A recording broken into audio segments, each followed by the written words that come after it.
పల్లీలు నువ్వుల కాంబినేషన్తో చిక్కీలు ప్రిపరేషన్ చూద్దాం. సేమ్ షాప్ కంటే ఇంకా బాగుంటాయి. ఎంతో హెల్తీగా ఉండే ఈ చిక్కీలు అందరు ప్రిపరేషన్ చేసుకొని తినండి.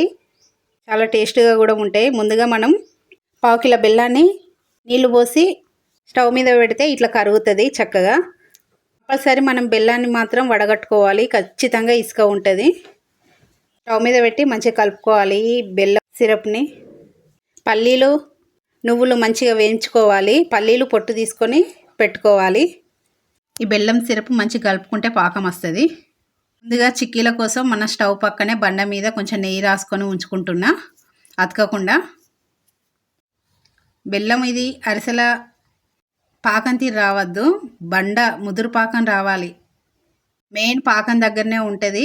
పాకం కొంచెం మెత్తగా వస్తే సాగినట్టు అవుతుంది. బండ పాకం తీసుకోవాలి.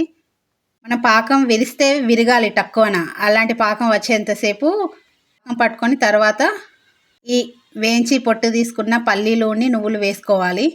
బాగా కలుపుకుందాం. 1/4 కేజీ బెల్లానికి కొంచెం 1/4 కేజీ కంటే కొంచెం ఎక్కువ పల్లీలు తీసుకున్న పల్లీలు నువ్వులు కలిపి స్టవ్ మీద ఉండగానే కలుపుకున్న తర్వాత ఇట్లా మనము నెయ్యి రాసి పెట్టిన బండ మీద అట్ల కాడతోని మంచిగా సన్నం పేర్చుకోవాలి. తర్వాత ఇట్లా గీతలు పెట్టుకోవాలి వేడిగా ఉన్నప్పుడే. మెయిన్గా పాకం దగ్గర ఉంటుందండి. పాకం మాత్రం జాగ్రత్తగా ముదురు పాకం పట్టండి. చల్లారక ముందే ఇట్లా మనకు కావాల్సిన షేప్లో గీతలు పెట్టుకోవాలి. నేను డైమండ్ షేప్లో గీతలు పెట్టుకుంటున్నా. చూడండి ఎంత బాగా వచ్చిందో. షాప్లో కంటే టేస్ట్ ఉంటుందండి. ఈ విధంగా మీరు చేసుకొని తినండి. ఆరోగ్యం చాలా మంచిది. షాప్లో కొంచెం షుగర్ కలుస్తుంది కదా, మనం షుగర్ లేకుండా అచ్చం బెల్లంతోనే చేసుకుంటాం కదా. చాలా బాగుంటుంది. టేస్ట్ బాగుంటుంది. ఆరోగ్యానికి కూడా చాలా మంచిది.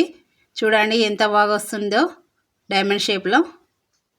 మీరు అందరూ తప్పకుండా చేసుకొని తినండి. మన ప్రోటీన్ సిరీస్ భాగంగా ఆరోగ్యానికి ఎంతో ఉపయోగపడే ఈ చిక్కీలు చేసిన నెక్స్ట్ గుడ్డు పులుసు చేస్తా చూడండి. ఎగ్ పులుసు.